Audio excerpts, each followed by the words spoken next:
Hello hackers and welcome back.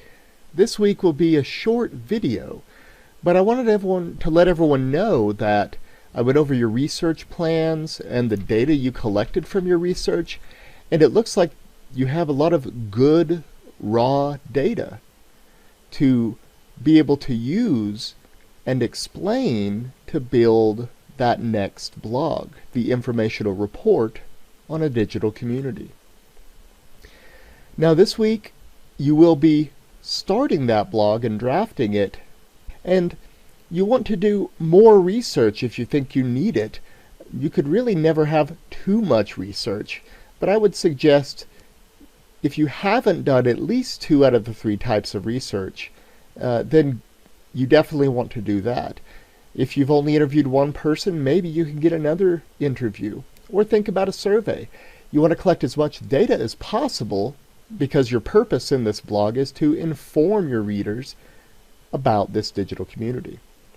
Now, one other thing you can use is, facts about the community.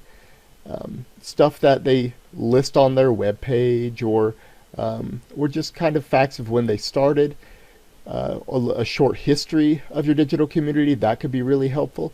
You don't want to focus too heavily on that, but that could help start out your blog. Most of your blog should be focused on how your group interacts. And one of the reasons that I had you pick 2 types of research to do was so that you could take some of, if you found something particularly interesting, you could cross-check it with another type of research.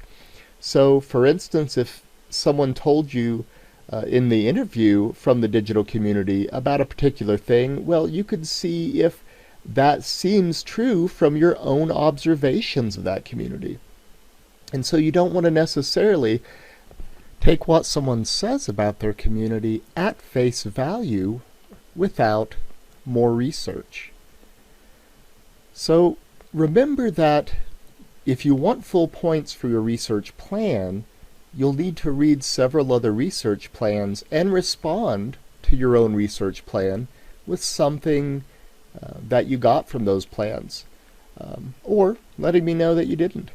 But you'll need to add to that research plan to get full points.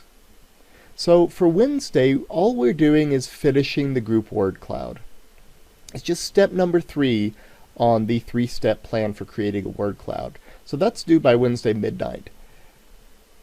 If your group has done all of the work to gather list the common codes and figure out which ones were more important, that word cloud should only take a few minutes for one or a couple of you to complete.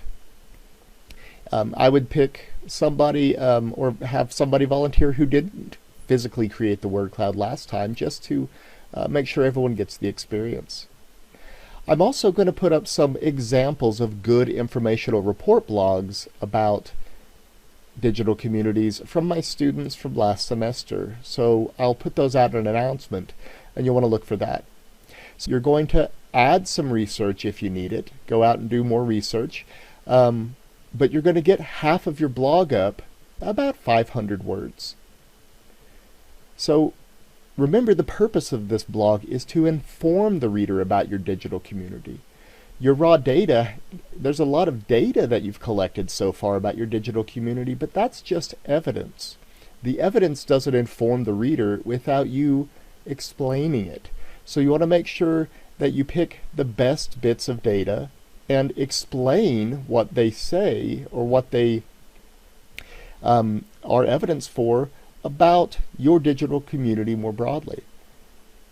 You won't use all the data, but you'll find the best parts and then use that to explain in your blog. Alright hackers, if you have any questions or concerns, feel free to email me or jump on Discord, and I hope to see you all online.